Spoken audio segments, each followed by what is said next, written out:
بسم الله الرحمن الرحيم ومن أحسن قولا ممن دعا إلى الله وعمل صالحا وقال إنني من المسلمين بسم الله الرحمن الرحيم قل أعوذ برب الناس ملك الناس إله الناس من شر الوسواس الخناس الذي يوسوس في صدور الناس من الجنة والناس.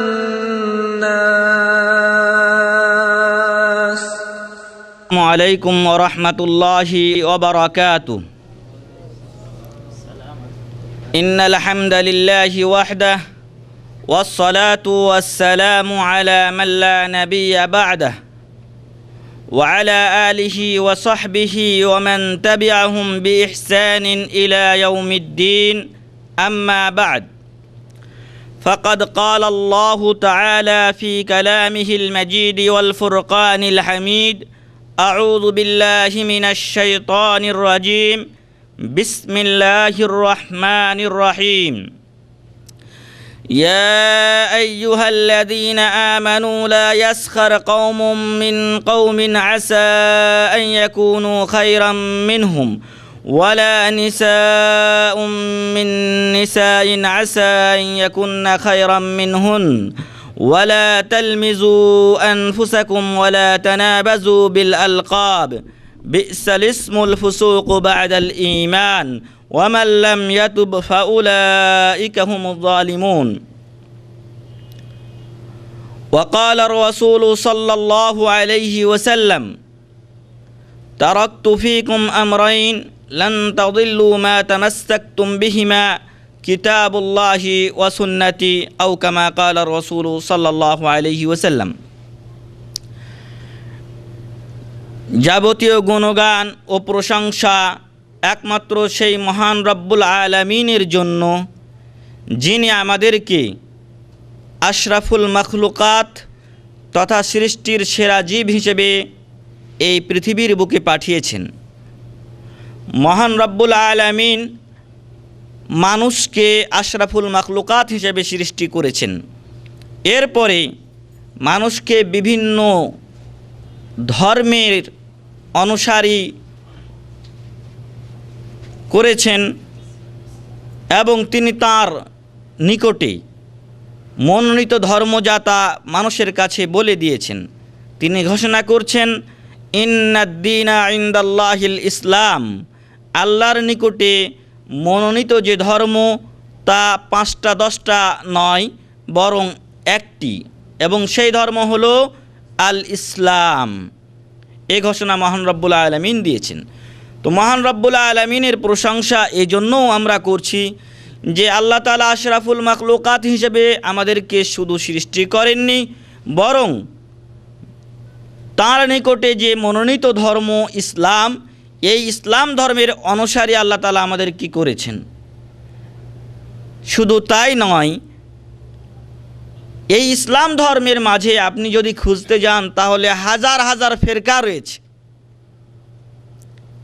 মহান রব্বুল আলামিনের রাসূল মুহাম্মদ সাল্লাল্লাহু আলাইহি ওয়াসাল্লাম তিনি বলছেন যে ইয়াহুদ নাসারা 71 এবং 72 দলে বিভক্ত হয়েছে, আমার উম্মাত 73 দলে বিভক্ত হবে। কুল্লুহুম ফিন্নার ইল্লা মিল্লাতান ওয়াহিদা, সকলেই জাহান্নামে যাবে একটা মাত্র দল ব্যতীত। সাহাবাগণ তাকে জিজ্ঞাসা করলেন, ইয়া রাসূলুল্লাহি সাল্লাল্লাহু আলাইহি ওয়াসাল্লাম মানহুম, তারা কারা?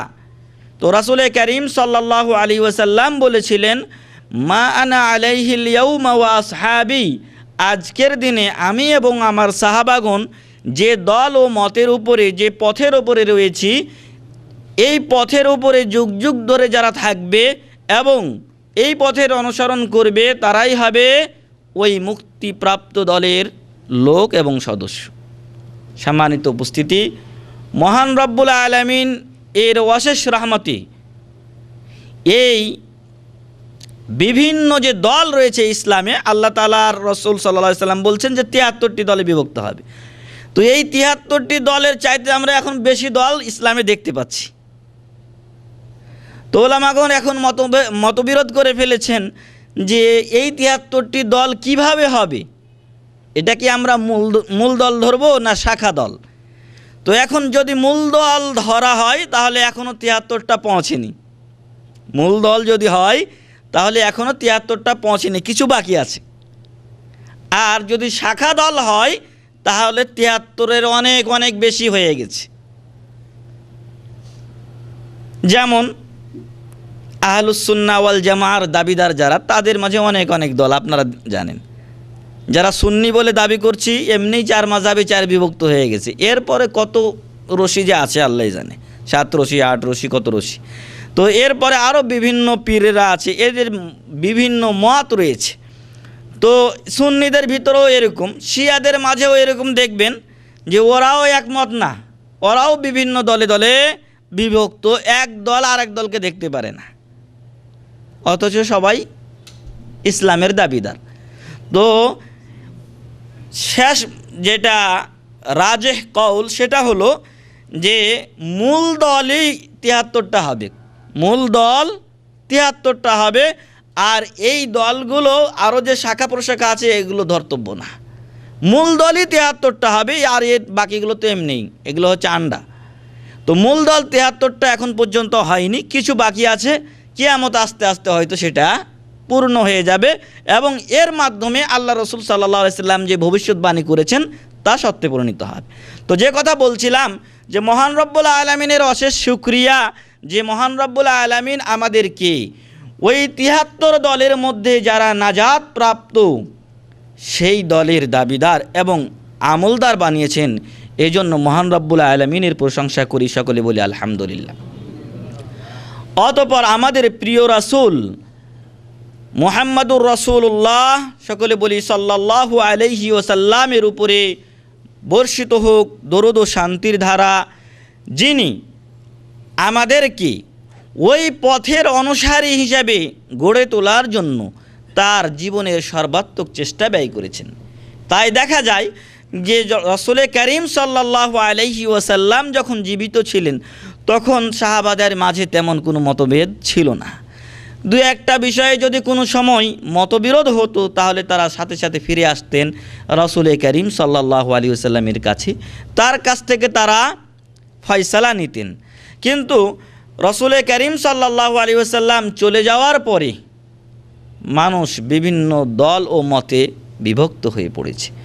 তো যে রাসূল সাল্লাল্লাহু আলাইহি ওয়াসাল্লাম আমাদের নিকট পর্যন্ত ইসলামকে পৌঁছে দেওয়ার জন্য বা তার উপরে অর্পিত রিসালাতের দায়িত্বকে পৌঁছানোর জন্য যত প্রকার কষ্ট এবং অত্যাচার নির্যাতন এসেছে সবকে তিনি সয়ে গিয়েছেন, সেই রাসূলের উপরে আবারও দুরূদ পাঠ করি, বলি সাল্লাল্লাহু আলাইহি ওয়াসাল্লাম। সম্মানিত উপস্থিতি, গত শুক্রবার একটি বিষয় নিয়ে আলোচনা করছিলাম, আর তা ছিল কালিমাত মুহাররামাত ওয়া শিরকিয়াত, নিষিদ্ধ এবং শিরকি কিছু কথা যেগুলো বলা জায়েজ নয় কিন্তু মানুষ বলে থাকে। তো বেশ কিছু আলোচনা আমরা করেছিলাম, আজকে বাকিটা ইনশাআল্লাহ আলোচনা করব। ওমা তৌফিক ইল্লা বিল্লাহ। তো এর মধ্যে রয়েছে অনেকে বলে থাকে যখন হয়তো কোনো ভুল করে ফেলেছে অথবা কোনো অপকর্ম হয়ে গেছে, তো এই কথাগুলো আমরা সাধারণত যারা সঠিক পথের দিশারি তাদের মুখ থেকে কম শুনতে পাই, কিন্তু যারা একটু দিন থেকে দূরে সরে আছে কিন্তু মুসলিম নামধারী তাদের মুখ থেকে এসব কথা বেশি শোনা যায়। যখন কোনো ভুল করে ফেলে তখন সে বলে যে আল্লাহ আমার ভাগ্যে এটা লিখেছিল বলেই তো আমি করেছি, আল্লাহ যদি আমার ভালো চাইতেন বা ভালো পথে চলা চাইতেন তো আমি ভালো পথেই চলতাম।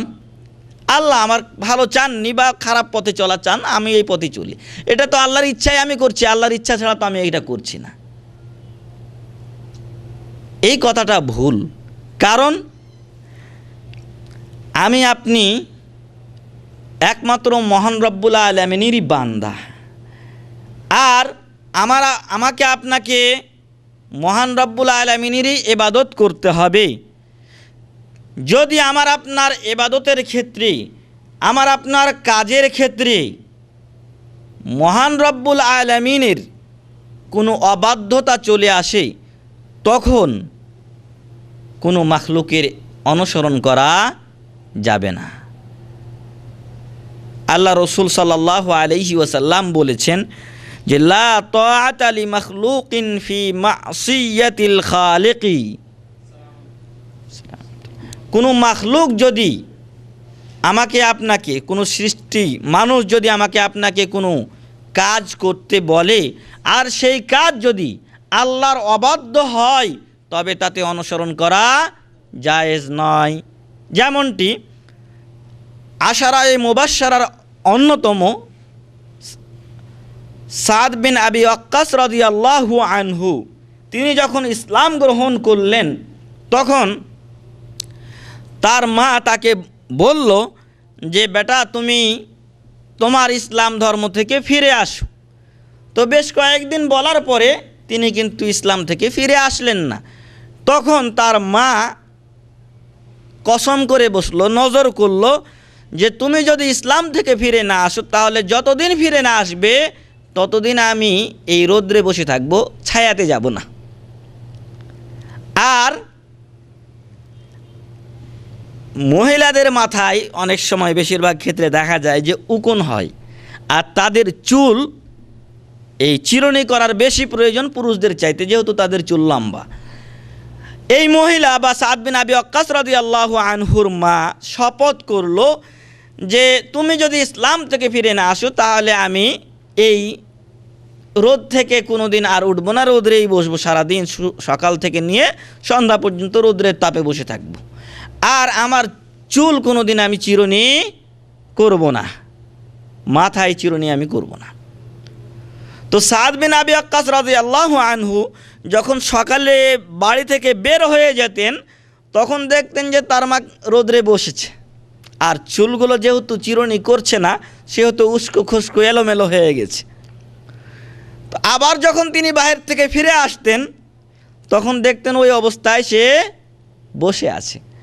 তো এবার সাদ বিন আবি ওয়াক্কাস রাদিয়াল্লাহু আনহু তার মাকে বলছেন যে হে মা, তোমার এরকম একটা জীবন না, যদি 100টাও জীবন হয়, আর এই 100 জীবনকে তুমি এরকম রোদ্রে বসে থেকে আর চিরুনি না করে শেষ করে দাও, তবু আমি যে হক গ্রহণ করেছি, যে ইসলাম গ্রহণ করেছি, সেই ইসলাম থেকে ফিরে আসবো না। সুবহানাল্লাহ। সম্মানিত উপস্থিতি, তাহলে এখানে তার মাকে সন্তুষ্ট করার জন্য তিনি ফিরে আসতে পারতেন, কিন্তু যদি ফিরে আসেন ইসলাম থেকে, তাহলে এটা আল্লাহর অবাধ্যতা। আল্লাহ তাআলা যে পথে মুক্তি এবং নাজাত রেখেছেন, সেই পথ তিনি অবলম্বন তখন আর করতে পারতেন না। তাই তিনি তার মার অনুসরণ করেননি, অথচ পিতামাতার সাথে ভালো ব্যবহার করার অনুমতি দেওয়া হয়েছে, যেটা আপনারা শুনেছেন সবার কাছে, যে সূরাতুল ইসরার মধ্যে আল্লাহ তাআলা তার অধিকারের সাথে সাথে পিতামাতার অধিকারকে একত্রিত করেছেন, যেখানে তিনি বলেছেন ওয়াকাদা রাব্বুকা আল্লা তা'বুদু ইল্লা ইয়্যাহ ওয়া বিল ওয়ালিদাইনি ইহসানা। যে আল্লাহ তাআলা ওসিয়ত করেছেন বা ফয়সালা করে দিয়েছেন যে আল্লাহ ছাড়া তোমরা অন্য কারো ইবাদত করবে না, একমাত্র আল্লাহরই ইবাদত করবে। ওয়া বিল ওয়ালিদাইনি ইহসানা, আর পিতামাতার সাথে ভালো ব্যবহার করবে।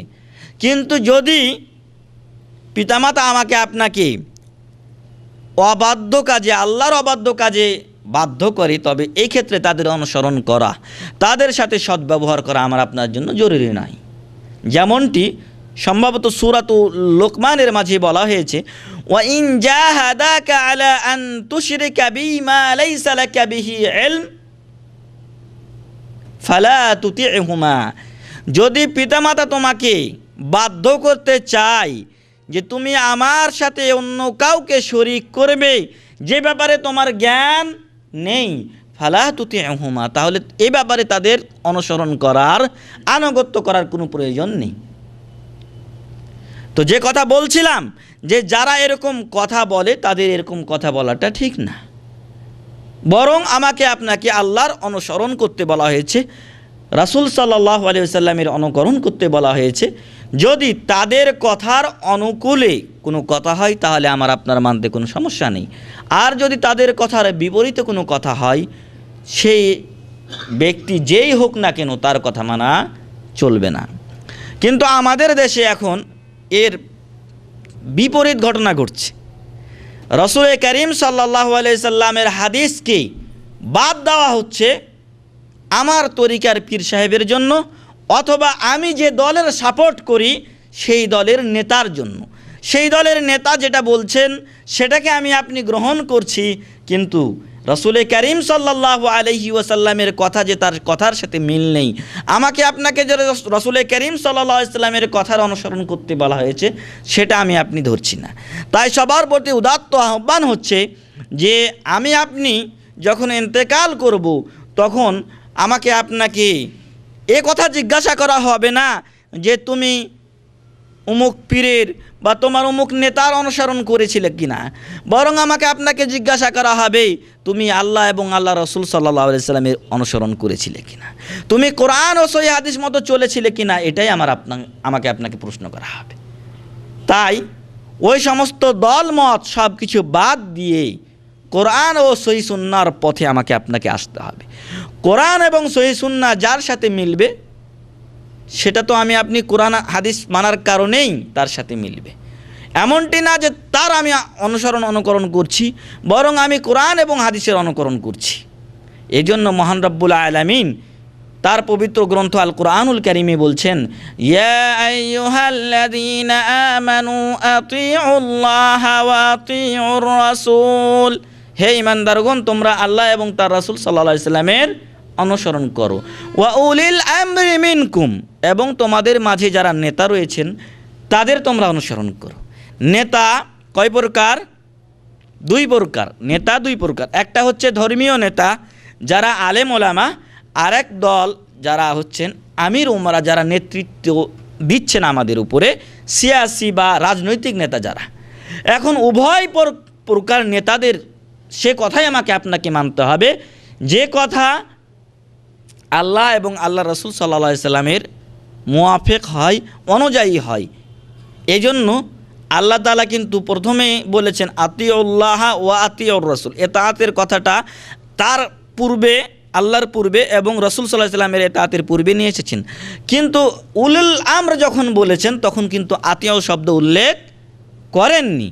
এর কারণ হলো যে উলুল আমরের বা নেতাদের আনুগত্য তখনই করা যাবে যখন তাদের কথাগুলি আল্লাহ এবং রাসূল সাল্লাল্লাহু আলাইহি সাল্লামের কথা অনুযায়ী হবে, আর যদি তা না হয় তবে তাদের অনুসরণ করার কোনো দরকার নেই।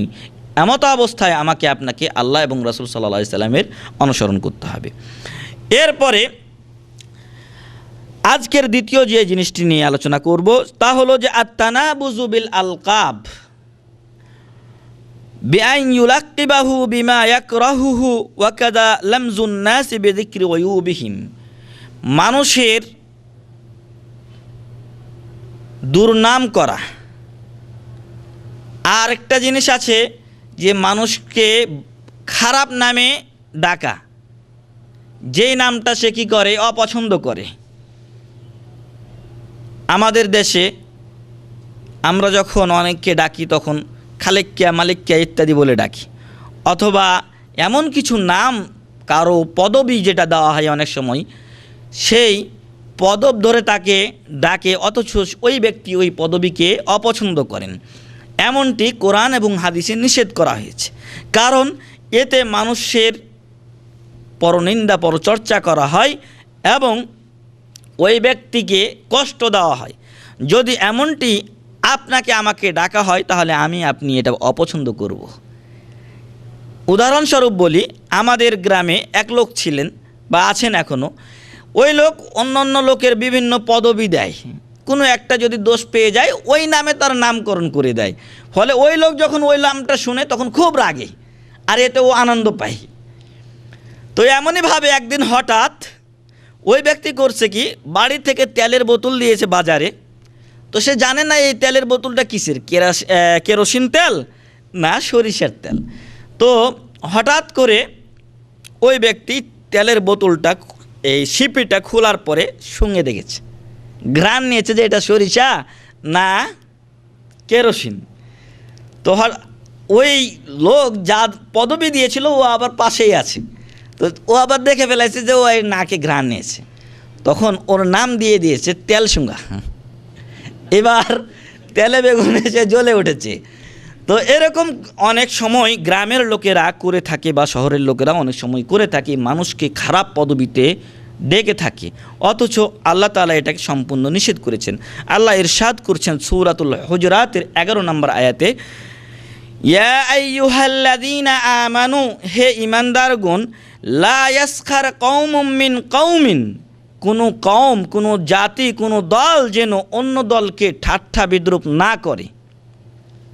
আসা আন ইয়াকুনু খায়রাম মিনহুম, যেই কওমকে নিয়ে আমি ঠাট্টা বিদ্রূপ করছি, হতে পারে এই কওম, এই জাতি, এই দলটা আমার আপনার দল থেকে অনেক উত্তম। এবং বাস্তব অনেক সময় এটা সত্য হয়। যেরকম আলেম ওলামা যখন ধরেন এরকম আমাদের মতো সিমাগ পড়ে, গোত্রা লাগিয়ে, দাড়ি রেখে, জুব্বা পরে যখন যায়, তখন কিছু বেয়াদব পোলাপান আছে, তারা কিন্তু ঠাট্টা বিদ্রূপ করে। হুজুর সাহেব যাই, হ্যাঁ মাওলানা সাহেব যাইতেছে, টিটকারি করে। যদি অনেক সময় তাদেরকে নামাজ রোজার কথা বলা হয়, তখন মাথা ঝুঁকায়, হ্যাঁ মানে আপনার কথা আপনি বলে যান, আমার শোনার কাজ শুনে গেলাম, এদিক দিয়ে বের করে দিলাম, এমনটি হয়ে থাকে। তো যেই লোকেরা এই ঠাট্টা বিদ্রূপ করছে অপর কওমকে, অপর জাতিকে, অপর দলকে, এমনও তো হতে পারে যাকে ঠাট্টা বিদ্রূপ করা হচ্ছে তারাই আমাদের চাইতে উত্তম যারা করছে। তো এই জন্য কাউকে ঠাট্টা বিদ্রূপ করতে নেই। এরপর বলা হচ্ছে ওয়ালা নিসাউম মিন নিসাইন আসা আন ইয়াকুন্না খায়রাম মিনহুন, এবং কোনো মহিলা যেন অপর মহিলাকে এরকম ঠাট্টা বিদ্রূপ না করে, তিরস্কার না করে, ছোট চোখে না দেখে। কারণ হতে পারে ওই মহিলারা যাদেরকে ঠাট্টা বিদ্রূপ করা হচ্ছে তারা উত্তম, যারা ঠাট্টা বিদ্রূপ করছে তাদের চাইতে। রাসূল করিম সাল্লাল্লাহু আলাইহি ওয়াসাল্লামের কোনো এক স্ত্রী আর এক স্ত্রীকে লক্ষ্য করে বলছেন, সম্ভবত আয়েশা রাদিয়াল্লাহু আনহা, সফিয়া রাদিয়াল্লাহু আনহা সম্পর্কে বলছেন যে সফিয়া রাদিয়াল্লাহু আনহার কোনো এক প্রশংসায় আল্লাহ রাসূল সাল্লাল্লাহু আলাইহি সাল্লাম প্রশংসা করেছিলেন। তো আয়েশা রাদিয়াল্লাহু আনহা বলছেন যে হাসবুকা মিন সফিয়া কাযা, অর্থাৎ তিনি একটু খাটো ছিলেন, তার এই খাটোটা ইশারা করে দেখালেন কে? আয়েশা রাদিয়াল্লাহু আনহা, যে আপনি তার এত প্রশংসা করছেন, অথচ তার অপ্রশংসিত হওয়ার জন্য এতটুকুই যথেষ্ট যে সে খাটো, এটা ইশারা শুধু করেছেন। তখন আল্লাহ রাসূল সাল্লাল্লাহু আলাইহি ওয়াসাল্লাম বলছেন যে লাউ কাদ কুলতি কালিমাতান, তুমি এমন একটা কথা বলেছো, লাউ মুজিজাত বিমা ইল বাহরি লামাজাজাতহু, এটা যদি সমুদ্রের পানির সাথে মিশানো হতো তাহলে সেটাকে দূষিত করে ফেলত। অর্থাৎ এই সামান্য একটা কথাই তুমি অনেক বড় গুনাহ করে ফেলেছ। তো এটা যদি শুধু ইশারা করার কথা হয়ে থাকে, তাহলে যারা মুখ দিয়েই আমরা কথা বলি তাদের অবস্থা কেমন হবে? তাই এই অন্য দলের বা অন্য কোনো ব্যক্তির এরকম দোষ গুণ বর্ণনা করা থেকে বিরত থাকতে হবে। এরপরে আল্লাহ তাআলা বলছেন ওয়ালা তালমিজু আনফুসাকুম, এবং তোমরা নিজেরাই নিজেদেরকে নিন্দা করিও না। লা তালমিজু, তোমরা নিন্দা করিও না, আনফুসাকুম, নিজেদেরকে। তো নিজেদেরকে কি কেউ নিজেকে কেউ নিন্দা করে? নিজের দই কেউ টক বলে কোনো দিন বলে না, কিন্তু বলা হয়ে যায় অনেক সময়। যেমন আল্লাহ রসুল সাল্লাল্লাহু আলাইহি ওয়াসাল্লাম এক হাদিসে বলছেন যে তোমরা তোমাদের পিতামাতাকে গালি দিও না। তো রাসূল করিম সাল্লাল্লাহু আলাইহি ওয়াসাল্লামের সাহাবাগণ জিজ্ঞাসা করলেন যে কেউ কি কারো পিতামাতাকে নিজে গালি দেয়? তো আল্লাহ রসুল সাল্লাল্লাহু আলাইহি ওয়াসাল্লাম বললেন যে তোমরা কি কেউ অপরের পিতামাতাকে গালি দাও না? কয় হ্যাঁ দেই। তো যখন তুমি অপরের পিতামাতাকে গালি দাও তখন ও কি তোমার পিতামাতাকে গালি দেয় না? বলছে হ্যাঁ দেয়। তো বলছে এটাই তো তোমার পিতামাতাকে গালি দেওয়া হলো। যদি তুমি অপরের পিতামাতাকে গালি না দিতে তাহলে ওই গালিটা সে তোমার পিতামাতাকে ফিরিয়ে দিত না। তো এটা অপরের পিতামাতাকে গালি দেওয়ার মানেই হলো তুমি তোমার পিতামাতাকে গালি শোনালে। ঠিক এমনই যদি আপনি আমি অপরের নিন্দা করি তাহলে অপরও আপনার নিন্দা করবে। এই জন্য বলা হচ্ছে ওয়ালা তালমিজু আনফুসাকুম, নিজেই নিজের নিন্দা করো না। তারপর বলা হচ্ছে ওয়ালা তানাবাজু বিল আলকাব, আর একে অপরকে খারাপ নিন্দনীয় পদবিতে ডাকিও না। বিসাল ইসমুল ফুসুক বাদাল ঈমান, ঈমান আনার পরে এরকম খারাপ পদবি দিয়ে ডাকা, একে অপরের নিন্দা করা, এটা অত্যন্ত খারাপ কথা, ফাসিকি কথা এবং অত্যন্ত খারাপ কথা। ওয়ামাল্লাম ইয়াতুব ফাউলাইকা হুমুজ জালিমুন, আর যারা আল্লাহর এই ওসিয়ত শোনার পরেও, যারা এই আল্লাহর ঘোষণা, আল্লাহ তাআলার এই ঘোষণা শোনার পরেও তওবা করে না, তারাই হচ্ছে জালিম এবং অত্যাচারী। তো যদি আমরা এরকম করতে থাকি তাহলে জালেমদের কাতারে অন্তর্ভুক্ত হয়ে যাব। দোয়া করি আল্লাহ তাআলা যেন আমাদের কি এই পরনিন্দা, পরচর্চা বা অপরের এই খারাপ পদবি এসব জিনিস থেকে দূরে রাখুন, আল্লাহুম্মা আমিন। এরপরে আমরা অনেক সময় শাহানশাহ, শাহজাহান ইত্যাদি নামকরণ করি। আরবরা অনেক সময় নামকরণ করে থাকে। এই শাহানশাহ বা শাহজাহান শব্দগুলো ফার্সি, এটা আমাদের দেশে বেশি অনেক পরিচালিত আছে বা পাওয়া যায়। তো শাহানশাহ মানে বাদশাহ, শাহজাহান মানে দুনিয়ার বাদশাহ। আর আরবরা রেখে থাকে কাজিউল কুজাত, বিচারকের বিচারক, অথবা হাকিমুল হুক্কাম, এটার অর্থ এই বিচারকের বিচারক, অথবা আগনাল আগনিয়া, ধনীর ধনী, অথবা মালিকুল মুলুক, বাদশার বাদশাহ। এরকম নাম অনেক সময় অনেক জায়গাতে রাখা হয়। তো এই নামগুলো রাখা শিরকি, কারণ শাহজাহান যিনি দুনিয়ার বাদশাহ তিনি হলেন মহান রব্বুল আলামিন, শাহানশাহ বাদশার বাদশাহ তিনিও হলেন মহান রব্বুল আলামিন। এমনইভাবে বাকি নামগুলোর একই অর্থ। রাসূল করিম সাল্লাল্লাহু আলাইহি ওয়াসাল্লাম বলছেন ইন্না আখনা ইসমিন ইনদাল্লাহি রাজুলুন তুসাম্মা মালিকুল আমলাক লা মালিকা ইল্লাল্লাহ। তো আল্লাহর নিকটে সবচেয়ে খারাপ নাম সেটাই যে ব্যক্তির নাম রাখা হয় মালিকুল আমলাক, বাদশার বাদশাহ, লা মালিকা ইল্লাল্লাহ, আর আল্লাহ ছাড়া কোনো মালিক নেই। আল্লাহ ছাড়া কোনো মালিক নাই, এর অর্থ হচ্ছে যে যেই মালিকানা আল্লাহর জন্য প্রযোজ্য সেই মালিকানা অন্য কারোর জন্য নয়। এমনি সাধারণত আমি আপনি 2-4 পয়সার মালিক হই, এটার তো মালিক আমি আপনি, কিন্তু যেই পর্যায়ের মালিক মহান রব্বুল আলামিন, ওই পর্যায়ের মালিক আর কেউ নেই। এমনইভাবে আমরা বা আমাদের দেশের নেতারা অনেক সময় বলে থাকেন ঝড় জলোচ্ছ্বাস যেটা এসে থাকে, বন্যা এসে থাকে। এখন যেরকম আমাদের দেশে কিন্তু এই যেটা ঘূর্ণিঝড় এসেছে তো বা টর্নেডো এসেছে, এটাকে প্রাকৃতিক দুর্যোগ হিসাবে ব্যবহার করা হয়।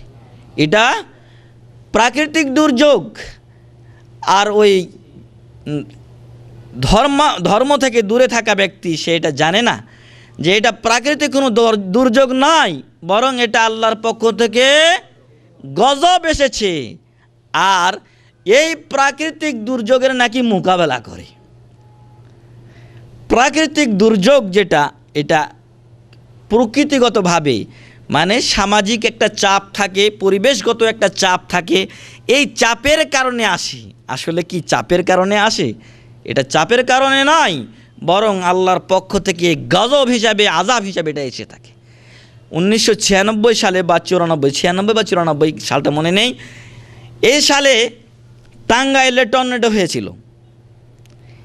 এই টর্নেডোকে প্রাকৃতিক দুর্যোগ যদি বলা হয় তাহলে ভুল হবে, কারণ যারা দেখেছে এই আযাবটা আসার কথা বা আসার বিষয়টা যারা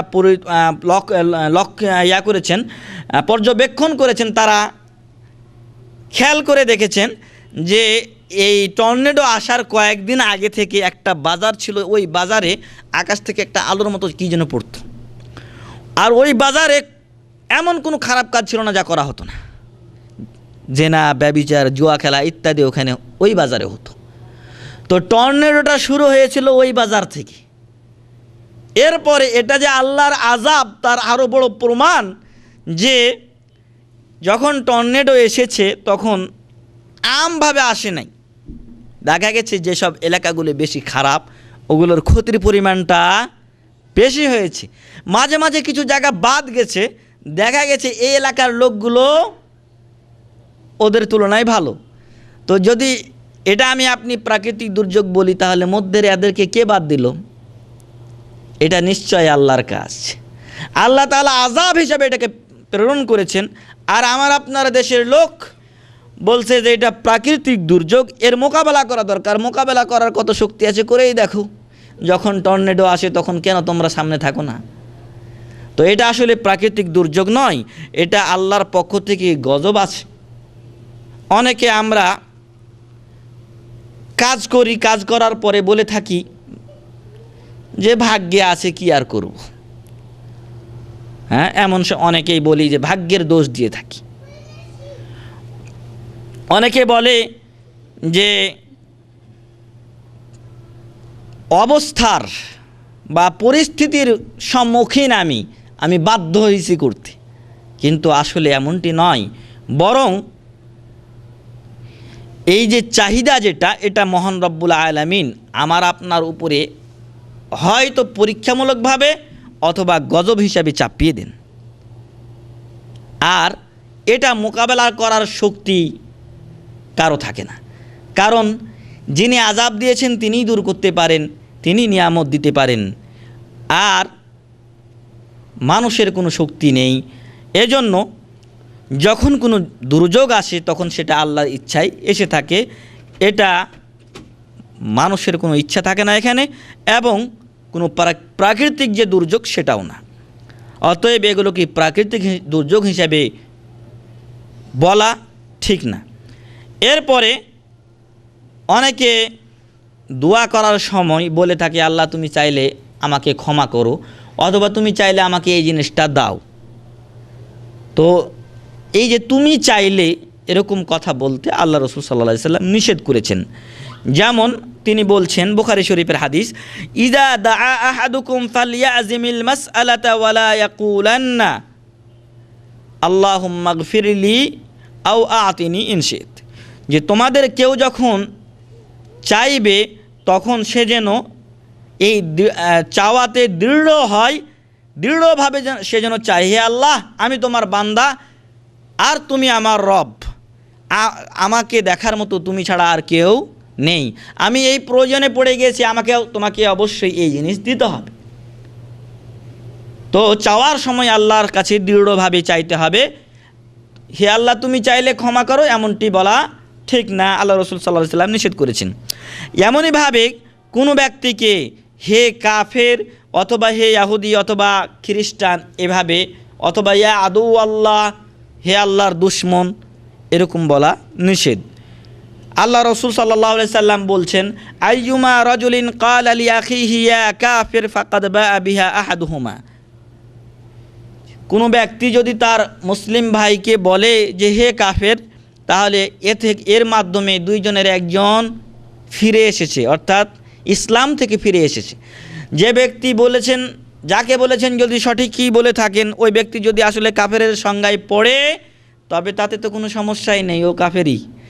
আর যদি কাফেরের সংজ্ঞায় না পড়ে, সে মুসলিম হয়ে থাকে, তবে যে ব্যক্তি কাফের বলেছে সেই কাফের হয়ে যাবে, কারণ সে একজন মুসলিমকে কাফের হিসাবে গণ্য করেছে। তাই এরকম শব্দ বলা থেকে দূরে থাকুন। এরপরে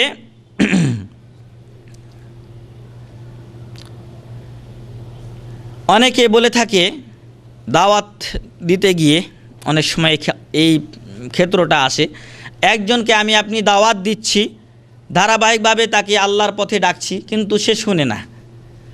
তো অনেক সময় বলে ফেলে কেউ যে ও গুমরাহকে আল্লাহ হেদায়েতই দিবে না, এমন কথা বলে থাকি। এরকম কথা বলা নিষেধ। কোনো এক ব্যক্তি এরকমভাবে এক ব্যক্তিকে দাওয়াত দিতে দিতে এক সময় সে বলল যে আল্লাহ তোকে ক্ষমাই করবে না। তো আল্লাহ তাআলা তার প্রতি রাগান্বিত হয়ে বললেন, যেটা হাদিসে কুদসি হবে সম্ভবত, সেখানে বলা হচ্ছে কাল আল্লাহ তাআলা বলেছেন, মান যাল্লাযী ইয়াতাআল্লা আলা আল্লাহ আগফির আলি ফুলান, যে কে ওকে বলেছে যে আমি অমুক ব্যক্তিকে ক্ষমা করব না, ইন্নী কাদ গাফারতু লাহু, আমি ওই ব্যক্তিকেই মাফ করলাম, ওয়া আহবাততু আমালাকা, আর তোমার আমলগুলো আমি ধ্বংস করে দিলাম। তো আল্লাহ তাআলা কাউকে ক্ষমা করবেন না এমন কথা বলা যাবে না। আল্লাহ গফুরুর রহিম, যে কোনো মুহূর্তে হয়তো বান্দার কোনো আমলে খুশি হয়ে গিয়ে তাকে ক্ষমা করে দিতে পারেন, অথবা ওই ব্যক্তি যে ব্যক্তি গুনায় লিপ্ত আছে, এমনও তো হতে পারে কোনো সময় সে আল্লাহর প্রতি ফিরে আসবে, যেমনটি আমাদের অনেকেই ফিরে এসেছে। যেমনটি সাহাবাগণ, তারা কুফরি অবস্থায় ছিলেন অনেকে, তো এই কুফরি অবস্থা থেকে তারা ফিরে এসেছেন, আল্লাহ তাআলা তাদের প্রতি খুশি হয়ে গিয়েছেন, তাদেরকে আল্লাহ তাআলা মাফ করে দিয়েছেন। ঘোষণা হচ্ছে রাদিয়াল্লাহু আনহুম ওয়া রাদু আন, আল্লাহ তাদের প্রতি সন্তুষ্ট হয়ে গেছেন এবং তারাও আল্লাহর প্রতি সন্তুষ্ট হয়ে গেছে। তো অথচ দেখা গেছে এমন অনেক সাহাবী আছেন যারা বা ছিলেন যারা ইসলাম এর পথে বাধা হয়ে কাজ করেছেন, তো তারপরও তারা যখন ইসলাম গ্রহণ করেছেন, আল্লাহ তাআলা তাদের প্রতি সন্তুষ্ট হয়েছেন, আল্লাহ তাদেরকে ক্ষমা করে দিয়েছেন। তো এই জন্য আল্লাহ কাউকে ক্ষমা করবেন না এমনটি বলা যাবে না।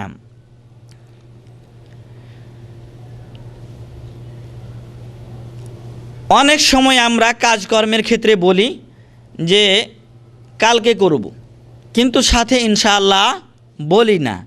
তো এরকম আগামীকাল করব অথবা কালকে দেখা যাবে, এমনটি বলা নিষেধ। বরং সাথে সাথে বলতে হবে যে ইনশাআল্লাহ বাকি কাজটা কাল করব, ইনশাআল্লাহ আগামীকালকে দেখা করেন, দেখা যাবে, এমনভাবে, বা আগামীকালকে আসেন, ইনশাআল্লাহ আল্লাহ যা করে হবে, এমনটি বলতে হবে আমাদেরকে। আল্লাহ তাআলা সূরাতুল কাহফে বলছেন, ওয়ালা তাকুলান্না লিশাইইন ইন্নী ফাইলুন যালিকা গাদা, কোনো কাজ করার ব্যাপারে তুমি এরূপ বলিও না যে আগামীকাল আমি এই কাজটি করব, ইল্লা আইয়াশা আল্লাহ, তবে হ্যাঁ আগামীকাল এই কাজটি করব, এর সাথে সাথে বলিও যে ইনশাআল্লাহ। ওয়াজকুর রাব্বাকা ইযা নাসিতা, আর যখন তুমি ভুলে যাও তখন তোমার আল্লাহকে, তোমার রবকে তুমি স্মরণ করো। আরেকটি কাজ বা কথা আমরা বলে থাকি যে অনেক সময় একটা কাজ করেছি, করার পর দেখা গেছে যে হিতে বিপরীত হয়েছে, করতে চেয়েছিলাম একরকম, হয়ে গেছে আর একরকম। তখন বলে থাকি আমরা যে যদি এরকম করতাম তাহলে হয়তো এরকম হতো, এরকম করে ভুল করে ফেলেছি। হ্যাঁ, যদি কাজটা এইভাবে করতাম তাহলে হয়তো এই ভুলটা হতো না বা এই ক্ষতিটা হতো না। তোমাকে যেতে বলেছিলাম, তুমি যদি যাইতা তাহলে এমনটি হতো না, বা তুমি যেতে বলছিলাম, গেলে হয়তো তুমি উপকার পেতা। তো এমনটি বলা নিষেধ। আল্লাহ রাসূল সাল্লাল্লাহু আলাইহি ওয়াসাল্লাম বলছেন, ইন আসাবাকা শাইউন, যদি তোমার কোনো কিছু পৌঁছে বা হয়, ফালা তাকুল, তাহলে তুমি বলিও না লাউ আন্নী ফাআলতু কানা কাযা ওয়া কাযা, যে যদি আমি এমনটি করতাম তাহলে হয়তো এই কাজটা এমনভাবে হতো না, আমার এই ক্ষতিটা হতো না। ওয়ালাকিন কুল, কিন্তু যদি কিছু হয়ে যায়, ক্ষতি হয়ে যায়, তাহলে বলো কদ্দারাল্লাহু ওয়া মা শাআ ফাআল, আল্লাহ তাআলা যা তাকদীরে লিখেছিলেন তা হয়েছে। ফাইন্না লাউ তাফতাহু আমাল শাইতান, কেননা লাউ অর্থাৎ যদি এমন করতাম তাহলে এমন হতো, এই যদি শব্দটা শয়তানের দরজা খুলে দেয়। মুসলিম শরীফের হাদিস। এমনইভাবে সাহাবাদেরকে গালি দেওয়া সম্পূর্ণ নিষেধ। রাসূল করিম সাল্লাল্লাহু আলাইহি ওয়াসাল্লাম বলছেন, লা তাসুব্বু আসহাবি, তোমরা আমার সাহাবীদেরকে গালি দিও না। ফালাউ আন্না আহাদাকুম আনফাকা মিসলা উহুদিন যাহাবা, তোমাদের কেউ যদি উহুদ পাহাড় সম পরিমাণ স্বর্ণ ব্যয় করে আল্লাহর পথে, মা বালাগা মুদ্দা আহাদিহিম ওয়ালা নাসিফাহু, তাহলে তাদের এক মুদ পরিমাণ 3 পথে 1 মুদ হয়, তো এই 1 মুদ পরিমাণ কোনো কিছু ব্যয় করার সমপরিমাণ সওয়াব পর্যন্ত পৌঁছতে পারবে না, অথবা তারও অর্ধেক, অর্থাৎ 1.5 পোয়া পরিমাণ তাদের যে ব্যয়ের যে সওয়াব, সে পর্যন্ত আমি আপনি এখন উহুদ পাহাড় সম পরিমাণ স্বর্ণ ব্যয় করলেও পৌঁছতে পারবো না। অতএব আল্লাহ রসুল সাল্লাল্লাহু আলাইহি সাল্লামের সাহাবীদেরকে গালি দেওয়া যাবে না। তো আলহামদুলিল্লাহ আমরা সাহাবীদেরকে গালি দেই না, কিন্তু কিছু লোক আছে যাদের সংখ্যা এই দাম্মাম এলাকা, কাতিফ এলাকায় আপনারা বেশি পাবেন, তারা কিন্তু সাহাবীদেরকে গালি দিয়ে থাকে এবং বলে যে আল্লাহ রসুল সাল্লাল্লাহু আলাইহি সাল্লাম ইন্তেকাল করার পরে 5 থেকে 6 জন সাহাবী ব্যতীত বাকি সবাই মুরতাদ হয়ে গিয়েছিল, নাউযুবিল্লাহি মিন যালিক। তারা যখন উহুদের শহীদদের জিয়ারতে যায়, তখন তারা বলে, লানাতুল্লাহি আলা মান কাতালাকুম, তোমাদেরকে যারা হত্যা করেছে তাদের উপর আল্লাহর লানত অভিশাপ বর্ষিত হোক। অথচ তাদেরকে যারা হত্যা করেছেন তাদের অনেকে ইসলাম গ্রহণ করেছেন। যেরকম হামজা রাদিয়াল্লাহু আনহুকে হত্যা করেছেন ওয়াহশী রাদিয়াল্লাহু আনহু, তিনি পরবর্তীতে ইসলাম গ্রহণ করেছেন। তার ইসলাম অত্যন্ত সুন্দর হয়েছিল। যে খঞ্জর দিয়ে তিনি হামজা রাদিয়াল্লাহু আনহুকে হত্যা করেছিলেন, সেই খঞ্জর দিয়ে তিনি ইসলামের সবচেয়ে বড় দুশ্মন এর অন্তর্গত মুসাইলামাত আল কাযযাব ভণ্ড নবীকে ওই খঞ্জর দিয়ে তিনি হত্যা করেছেন। তো এই ওয়াহশীকে তারা কি করে? অভিশাপ দেয়। এমনইভাবে খালিদ বিন ওয়ালিদ রাদিয়াল্লাহু আনহু, তিনি যখন ওই ছোট্ট একটা পাহাড়, যেটা জাবালে রুমাত বলা হয় এখন, এই পাহাড় ঘুরে এসে পিছন দিক থেকে আক্রমণ করেছিলেন, তখন অধিকাংশ সাহাবী শাহাদাত বরণ করেছিলেন। তো এই খালিদ বিন ওয়ালিদ রাদিয়াল্লাহু আনহু পরবর্তীতে ইসলাম গ্রহণ করেছিলেন এবং ইসলামের যে সকল বিজয় লিখিত হয়েছে ইসলামের ইতিহাসে, তার অধিকাংশ খালিদ বিন ওয়ালিদ রাদিয়াল্লাহু আনহুর মাধ্যমেই হয়েছে। এমনকি একটা সময় এসেছিল যখন মানুষ মনে করত যে খালিদ বিন ওয়ালিদ রাদিয়াল্লাহু আনহুর কারণেই ওদের জয় হয়। তখন ওমর বিন খাত্তাব রাদিয়াল্লাহু আনহু খালিদ বিন ওয়ালিদ রাদিয়াল্লাহু আনহুকে কী করেছিলেন? অপসারণ করে তার স্থানে অন্যকে দিয়েছিলেন। তো এই খালিদ বিন ওয়ালিদ রাদিয়াল্লাহু আনহুকে কী করে অভিশাপ দেওয়া যায়? এমনইভাবে আবু সুফিয়ান রাদিয়াল্লাহু আনহু, তিনি ইসলাম গ্রহণ করেছেন, অথচ তিনি উহুদ যুদ্ধের লিডার ছিলেন কাফেরদের, তিনি ইসলাম গ্রহণ করেছেন, সাহাবীর অন্তর্গত তিনি। এমনইভাবে ইকরামা ইবনে আবি জাহল রাদিয়াল্লাহু আনহু, 3 জন লিডার ছিলেন উহুদ যুদ্ধে, কাফেরদের 3 জন লিডার ছিলেন। মাইমানা ঘোড়সওয়ার বাহিনীর যিনি লিডার ছিলেন খালিদ বিন ওয়ালিদ রাদিয়াল্লাহু আনহু, মূল নেতৃত্বে ছিলেন আবু সুফিয়ান রাদিয়াল্লাহু আনহু, আর বাম পাশের বাহিনীর যিনি লিডার ছিলেন ইকরামা বিন আবি জাহল রাদিয়াল্লাহু আনহু, সবাই ইসলাম গ্রহণ করেছেন। তো এদেরকে কি করে লানত বা অভিশাপ করা যেতে পারে? কিন্তু ওই শয়তানেরা তাদেরকে তাই করে। তো এরকম সাহাবীদেরকে কোনো সময় লানত বা অভিশাপ করা যাবে না, এটা ভুল। এমনইভাবে মৃত ব্যক্তিদেরকে গালি দেওয়া যাবে না। অনেক সময় দেখা যায় অনেক মৃত ব্যক্তি আমাদের অনেক সময় ক্ষতি করে গেছেন হয়তো, তো এই ক্ষতি করার ফলে তিনি যেটার মুস্তাহেক, যেটার হকদার, যে শাস্তি বা যে প্রাপ্যের তিনি হকদার, সেটা তো আল্লাহর কাছে তিনি পেয়ে গেছেন। এই জন্য ওই ব্যক্তিকে আর গালি দেওয়া যাবে না। আল্লাহ রসুল সাল্লাল্লাহু আলাইহি সাল্লাম বলছেন, লা তাসুব্বুল আমওয়াত, তোমরা মৃত ব্যক্তিদেরকে গালি দিও না, ফাইন্নাহুম কদ আফজাউ ইলা মা কাদ্দামু, কেননা তারা পেয়ে গেছে ওই জিনিস যা তারা তাদের জীবনের জন্য অগ্রগামী হিসেবে প্রেরণ করেছিল, যা পরকালের জন্য প্রেরণ করেছে তা তারা পেয়ে গেছে। সম্মানিত উপস্থিতি, সময় শেষের দিকে, তো আর একটা কথা বলে ইনশাআল্লাহ শেষ করব। এখানে বলা হচ্ছে সাব্বুর রিহ, অনেকে যখন জোরে বাতাস এসে এখানে অনেক সময় হয় ধুলা টুলা মুখে নিয়ে যা ঢুকে দেয়, এখানে যেটা বেশি হয়ে থাকে। তো এই বাতাসকে অনেকে গালি দিয়ে থাকে। তো বাতাসকে গালি দেওয়াটা ঠিক না, কারণ বাতাস পরিচালনা করেন কে? মহান রব্বুল আলামিন। যদি বাতাসকে গালি দেন তো প্রকারান্তরে যেন আল্লাহকেই গালি দেওয়া হয়, কারণ তিনি এটার পরিচালনাকারী।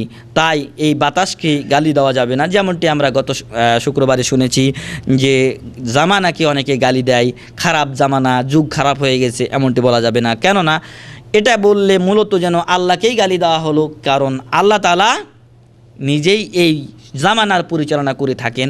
তো হাদিসে বলা হচ্ছে যে ইন্নার রিহা মিন রুহিল্লাহ, এটা আল্লাহর পক্ষ থেকেই আসে। তাতি বির রাহমাহ, হয়তো এটা রহমত নিয়ে আসে। ওয়া তাতি বিল আযাব, কোনো সময় দেখা যায় এই বাতাস আযাব নিয়ে আসে। যদি এই প্রচণ্ড গরমে আমি আপনি থাকি আর একটু সুন্দর দোলা দিয়ে বাতাস বয়ে যায়, তখন আমার আপনার যে গরমটা থাকে এটা যখন চলে যায়, কি সুন্দর আরাম পেলাম। কুন্নিশে যদি যান তখন দেখবেন ওই দিক থেকে ঠান্ডা বাতাস উঠে আসছে, তখন খুব আনন্দ করেন। আবার যখন দেখা যায় যে তখন আমি আপনি খুব আমোদ করি, কিন্তু আবার আরেক সময় দেখা যায় যে প্রচণ্ড রোদের সময় বাতাসটা গরম হয়, যদি গালি দিয়ে বসি তখন ভুল করব, কারণ দুইটাই আল্লাহর হুকুমে এসে থাকে। ফালা তাসাব্বুহা, অতএব তোমরা আল্লাহ এই বাতাসকে গালি দিও না। ওয়াসালুল্লাহ মিন খাইরিহা, আর তোমরা এই বাতাসের কল্যাণ যেটা সেটা চাও। ওয়াস্তাইযু বিল্লাহ, আর আল্লাহর কাছে তোমরা পানা চাও। মিন শাররিহা, এর খারাপি থেকে। হাদিসটি আবু দাউদ, ইবনে মাজাহ এবং মুসনাদে আহমদে রয়েছে। তো যে কথাগুলো বললাম এগুলো আমাদেরকে আল্লাহ তাআলা আমল করার তৌফিক দান করুন, আল্লাহুম্মা আমিন। সাথে সাথে এছাড়াও আমাদের দেশে অনেক এরকম কথাবার্তা মানুষের মাঝে প্রচলিত আছে যেগুলো বলা ঠিক না, কিন্তু মানুষ বলে থাকে।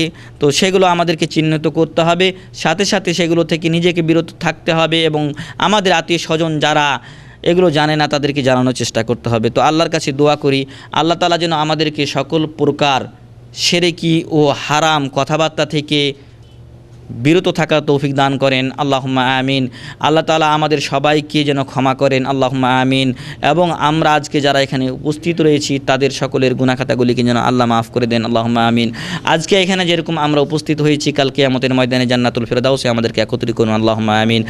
এবং আমাদের আত্মীয় স্বজন যারা ইন্তেকাল করেছেন তাদেরকে আল্লাহ তাআলা জান্নাতবাসী করুন, আল্লাহুম্মা আমিন। তাদের যদি ভুল ভ্রান্তি থাকে তাহলে আল্লাহ ক্ষমা করে দিন, আল্লাহুম্মা আমিন। ওয়া আখিরু দাওয়ানা আনিল হামদুলিল্লাহি রাব্বিল আলামিন। কারো কোনো প্রশ্ন আছে?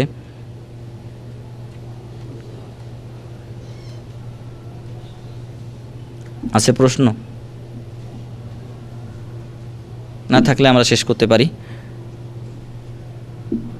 সুবহানাকা, দোয়া পড়েন। সুবহানাকা আল্লাহুম্মা ওয়া বিহামদিকা আশহাদু আল্লা ইলাহা ইল্লা আনতা আস্তাগফিরুকা ওয়া আতুবু ইলাইক ওয়া আতুবু ইলাইহি।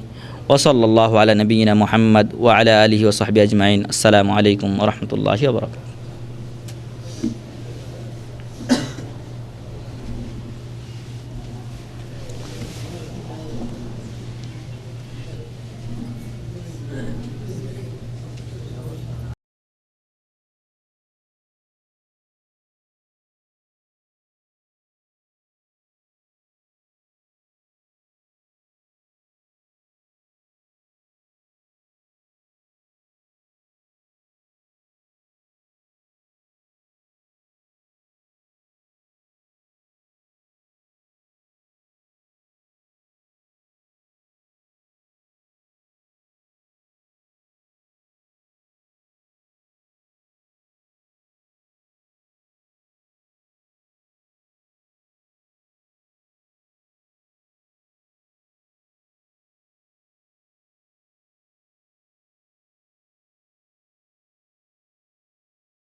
যদি গালি দিয়ে বসি তখন ভুল করব, কারণ দুইটাই আল্লাহর হুকুমে এসে থাকে। ফালা তাসাব্বুহা, অতএব তোমরা আল্লাহ এই বাতাসকে গালি দিও না। ওয়াসালুল্লাহ মিন খাইরিহা, আর তোমরা এই বাতাসের কল্যাণ যেটা সেটা চাও। ওয়াস্তাইযু বিল্লাহ, আর আল্লাহর কাছে তোমরা পানা চাও মিন শাররিহা, এর খারাপি থেকে। হাদিসটি আবু দাউদ, ইবনে মাজাহ এবং মুসনাদে আহমদে রয়েছে। তো যে কথাগুলো বললাম এগুলো আমাদেরকে আল্লাহ তাআলা আমল করার তৌফিক দান করুন, আল্লাহুম্মা আমিন। সাথে সাথে এছাড়াও আমাদের দেশে অনেক এরকম কথাবার্তা মানুষের মাঝে প্রচলিত আছে যেগুলো বলা ঠিক না, কিন্তু মানুষ বলে থাকে। তো সেগুলো আমাদেরকে চিহ্নিত করতে হবে, সাথে সাথে সেগুলো থেকে নিজেকে বিরত থাকতে হবে এবং আমাদের আত্মীয় স্বজন যারা এগুলো জানে না তাদেরকে জানানোর চেষ্টা করতে হবে। তো আল্লাহর কাছে দোয়া করি আল্লাহ তাআলা যেন আমাদেরকে সকল প্রকার শিরকি ও হারাম কথাবার্তা থেকে বিরত থাকার তৌফিক দান করেন, আল্লাহুম্মা আমিন। আল্লাহ তাআলা আমাদের সবাইকে যেন ক্ষমা করেন, আল্লাহুম্মা আমিন। এবং আমরা আজকে যারা এখানে উপস্থিত রয়েছি তাদের সকলের গুনাহ খাতাগুলিকে যেন আল্লাহ মাফ করে দেন, আল্লাহুম্মা আমিন। আজকে এখানে যেরকম আমরা উপস্থিত হয়েছি, কাল কিয়ামতের ময়দানে জান্নাতুল ফেরদাউসে আমাদেরকে একত্রিত করুন, আল্লাহুম্মা আমিন। এবং আমাদের আত্মীয় স্বজন যারা ইন্তেকাল করেছেন তাদেরকে আল্লাহ তাআলা জান্নাতবাসী করুন, আল্লাহুম্মা আমিন। তাদের যদি ভুল ভ্রান্তি থাকে তাহলে আল্লাহ ক্ষমা করে দিন, আল্লাহুম্মা আমিন। ওয়া আখিরু দাওয়ানা আনিল হামদুলিল্লাহি রাব্বিল আলামিন। কারো কোনো প্রশ্ন আছে?